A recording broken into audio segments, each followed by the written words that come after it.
Saya bukan ahli nasab ya, saya bukan ahli nasab. Ya. Hanya saja secara rasional, mereka itu katanya akhirnya Ubaidillah bin Ahmad Al-Muhajir bin Isa.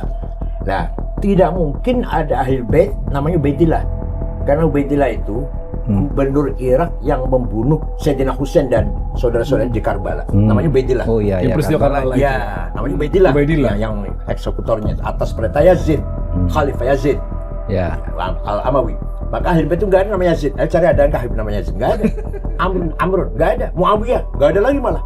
Begitulah Ubaidillah nggak ada. Cuma nggak ada ahli nama Ubaidillah. Nah, sedangkan itu katanya semua ini keturunan Ba'alwi bin Ubaidillah bin Ahmad bin Isa bin Muqaddam dan Ja'far Shadiq. Jadi menurut saya secara rasional saja tidak mungkin ada Habib namanya Ubaidillah.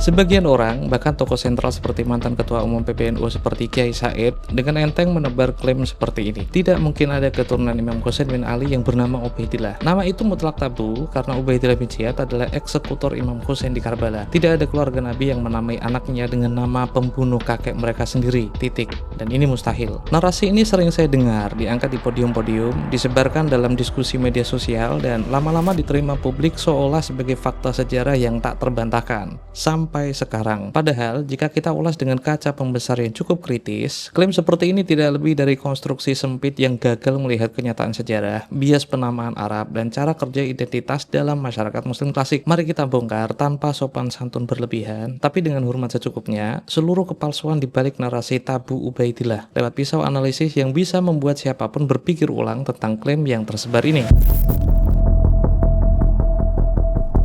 Sebetulnya nama ini istimewa di awalnya dikarenakan nama sahabat Nabi. Hanya saja nama Ubaidillah kemudian tercemar, anak buahnya Yazid bin Muawiyah. Lantas kemudian belakangan ada satu klan namanya klan Ba'alwi mengklaim pendulu mereka, datuk moyang mereka bernama Ubaidillah bin Ahmad bin Isa. Coba kita pakai logika yang sederhana saja. Kita tahu betul nih, yang bunuh kakek kita namanya Ubaidillah, yang memenggal kepala kakek kita namanya Ubaidillah. Masa kita akan ngasih nama anak kita Ubaidillah? Apatah mungkin seseorang akan memberi nama buat anaknya dengan nama yang nama tersebut teridentifikasikan sebagai pemenggal kepala kakeknya? Ini tidak masuk akal sebetulnya.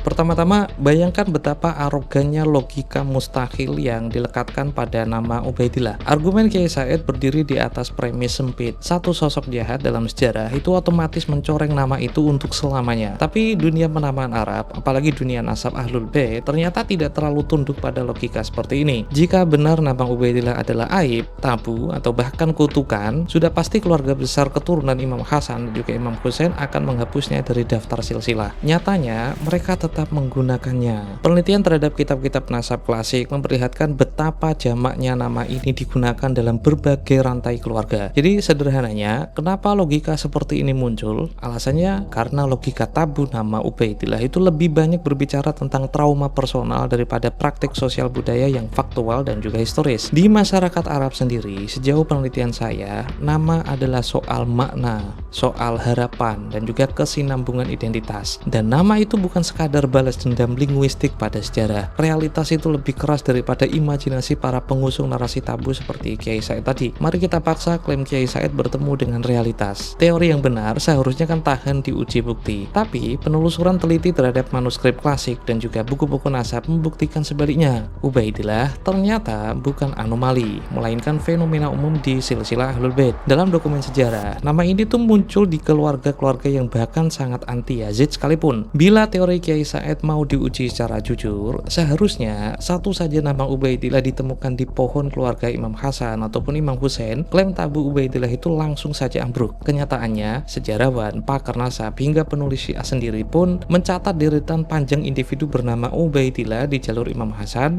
maupun Imam Husain. Ironi terbesarnya, budaya Syiah yang justru secara emosional itu paling dekat dengan tragedi Karbala, ternyata tidak pernah alergi dengan nama Ubaidillah. Jika Anda membaca Tahdzibul Ansab yang ditulis pada tahun 400 Hijriah, ada sekitar 124 nama Ubaidillah di sana yang menjadi keturunan Imam Ali, baik dari jalur Imam Hasan maupun jalur Imam Husain, yang semuanya hidup dan wafat sebelum 430 Hijriah, dan nyaris 60% dari mereka adalah Syiah. Lebih ironis lagi, penulis Tahdzibul Ansab sendiri namanya itu Abul Hasan Muhammad, disebut sebagai Syekhul Syaraf, dikenal dan dipanggil dengan nisbat Abul Hasan Al-Ubaidili. Jelas-jelas menunjukkan nama Ubaidillah sebagai simbol kehormatan, dan ini bukan aib. Ubaidili di sini merupakan nisbah kepada kakek leluhurnya yang bernama Ubaidillah Al-A'raj. Jadi nama lengkapnya adalah Abul Hasan Muhammad bin Ali bin Hasan bin Ali bin Ibrahim bin Ali bin Ubaidillah Al-A'raj bin Husain Al-Asghar bin Ali Zainal Abidin. Ubaidillah Al-A'raj inilah yang menjadi nisbat Abul Hasan Muhammad, mu'alif Tahdzibul Ansab, yang tidak lain adalah cucu langsung dari Imam Husain yang dieksekusi di Karbala. Dan semua literatur memastikan bahwa Abul Hasan ini bermazhab Syiah. Di mana letak tabu logika yang didaku Kiai Said jika penjaga nasab Ahlul Bait sendiri yang dipanggil dengan Syekhul Syaraf ternyata dikenal dengan nama Al-Ubaidili?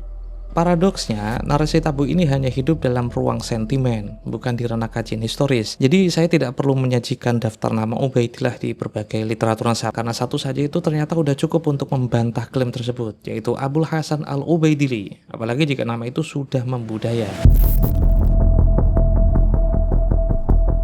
Padahal Ubaidillah itu nama gembong apa itu otak pembunuh Dzurriyyah Rasul. Iya, Bib.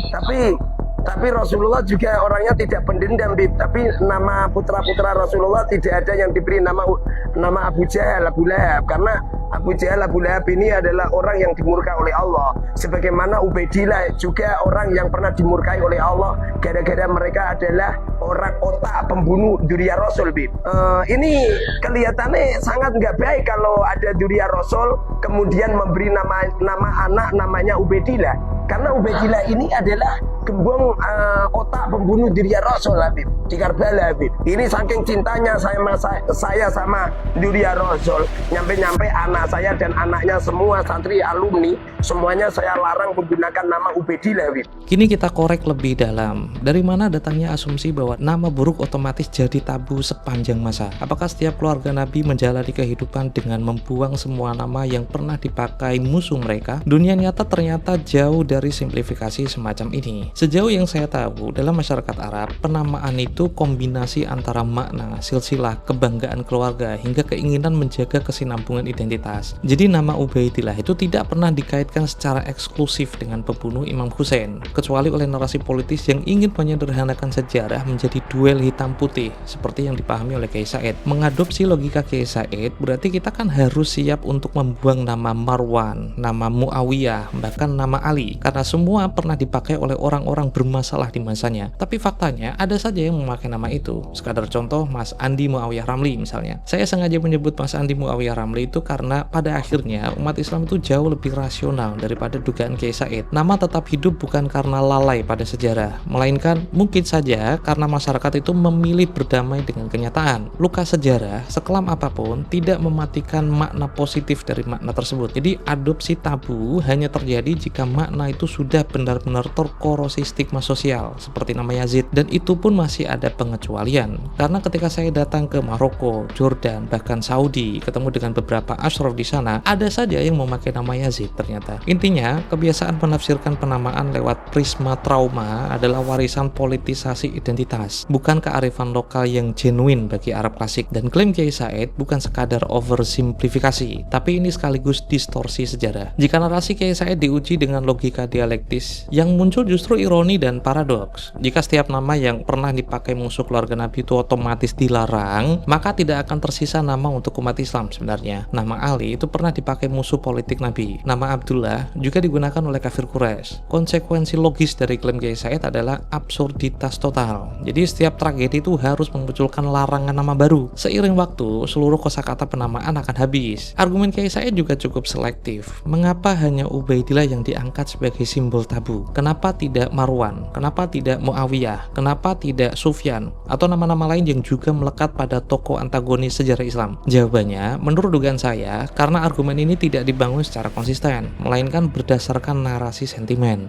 Mereka ternyata tetap memakainya dalam berbagai generasi, tanpa rasa malu atau bersalah. Narasi tabu yang coba dipaksakan di luar komunitas yang paling berhak trauma, ternyata justru jadi lelucon sejarah. Ini bukan sekadar kelalaian, tapi bentuk nyata dari inkonsistensi berpikir. Pada akhirnya, klaim Kiai Said hanyalah narasi yang tumbuh di atas sentimen, bukan fakta historis. Sejarah penamaan Arab, praktek keluarga Ahlul Bait, bahkan tradisi Syiah dan Sunni, semuanya ternyata menolak simplifikasi semacam itu. Dari sini bukti tekstual itu mengalahkan imajinasi dogmatis Kiai Said, dan realitas sosial itu selalu lebih rumit dari upaya pengertian sejarah lewat stigma nama. Jadi saya menduga bahwa narasi tabu Ubaidillah itu jadi episode kecil dari kisah panjang bagaimana sejarah dan juga kebenaran terus-menerus diperjuangkan melawan mitos yang diproduksi demi kepentingan tertentu. Kebenaran pada dasarnya itu sering kalah populer, tapi selalu lebih bandel, lebih keras kepala, dan pada akhirnya selalu berhasil menyisihkan mitos ke pinggir sejarah. Jadi kali ini mitos yang tersingkir adalah mitosnya Kiai Said tadi. Terakhir, sebagai pelajaran, mari bersikap kritis terhadap narasi besar yang hanya lahir dari podium dan bukan dari kajian sejarah. Begitupun jika ada narasi besar habaib tentang leluhurnya yang dibesar-besarkan lewat podium yang bukan lahir dari kajian sejarah, ada pentingnya sikap kritis ini itu diajukan lebih awal. Jangan biarkan bias pribadi, kekuasaan simbolik, dan kecenderungan politis itu mengendalikan cara kalian dalam memahami masa lalu. Karena jika itu terjadi, kita semua, bukan hanya Ahlul Bait, akan kehilangan akar warisan kita sendiri, terperangkap dalam labirin mitos yang kita ciptakan bersama. Dan mungkin itu dosa sejarah yang lebih besar daripada sekadar menamai seorang anak dengan Ubaidillah. Jika klaim ini keluar dari mulut kotor Muharrar atau Suparman, ya mungkin saya masih bisa memaklumi. Tapi kalau keluar dari bibir Kiai Said, kok ya agak disayangkan saja. Saya Rungal Abbas, ini Pak Manjangantor, sampai jumpa.